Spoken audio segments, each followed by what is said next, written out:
मैं शालू रानी, प्राथमिक शिक्षिका, केंद्रीय विद्यालय दावणगिरी। आज आपके लिए लेकर आई हूँ कक्षा तीसरी का अध्याय टिप टिपुआ। एक थी बुढ़िया, उसका एक पोता था। पोता रोज रात में सोने से पहले दादी से कहानी सुनता। दादी रोज उसे तरह तरह की कहानियाँ सुनाती। एक दिन मूसलाधार बारिश हुई। मूसलाधार बारिश क्या होती है? जो बहुत जोर से बारिश होती है और जो लगातार बारिश होती है उसको हम मूसलाधार बारिश कहते हैं। ऐसी बारिश पहले कभी नहीं हुई थी। सारा गांव बारिश से परेशान था। बुढ़िया की झोपड़ी में पानी जगह जगह से टपक रहा था। Tip tip tip tip.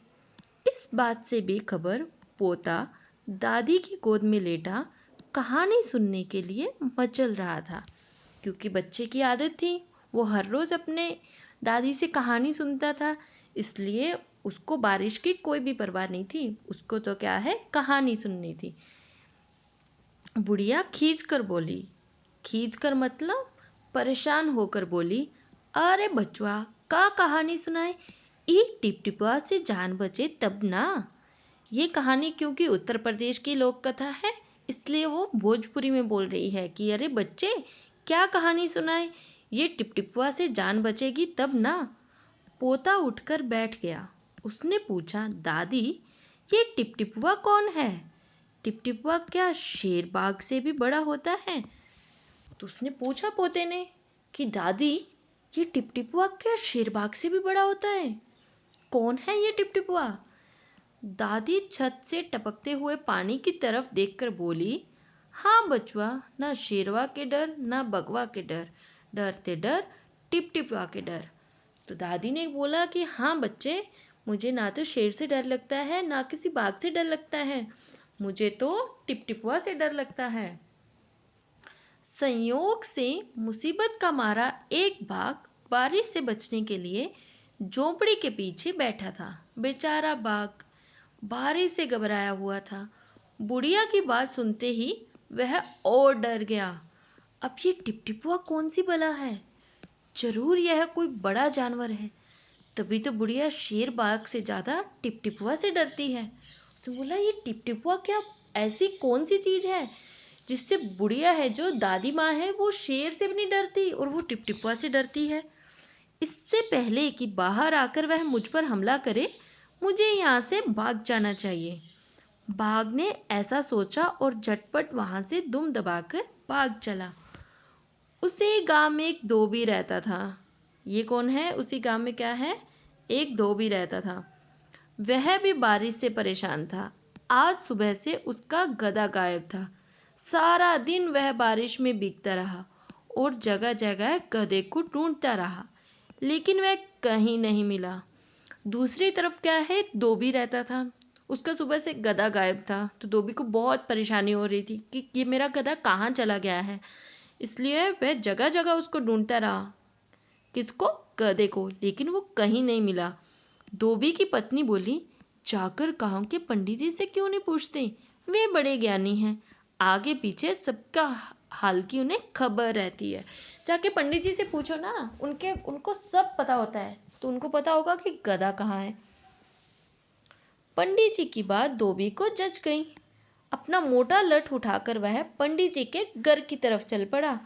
उसने देखा पंडित जी घर में जमा बारिश का पानी उलीच उलीच कर फेंक रहे थे।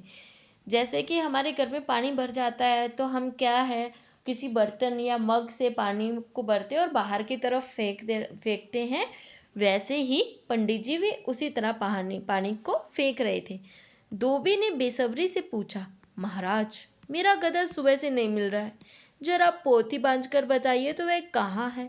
महाराज, मेरा गधा नहीं मिल रहा है, जरा अपनी पोथी, मतलब जिसमें आपके सारे पंडित जी के नुस्खे लिखे हुए हैं, जो आप अपनी जंतरी खोलते हो, वो खोल के बताइए जरा, मेरा कहाँ है? पोथी बांध कर मतलब, पोथी मतलब पुस्तक, बांध कर मतलब जिसमें बहुत सारी चीजें एक साथ बंधी हुई हो, बहुत सारी, जैसे हमारी हिंदी की पुस्तक है, बहुत सारे चैप्टर बंधे हुए हैं, वैसे ही।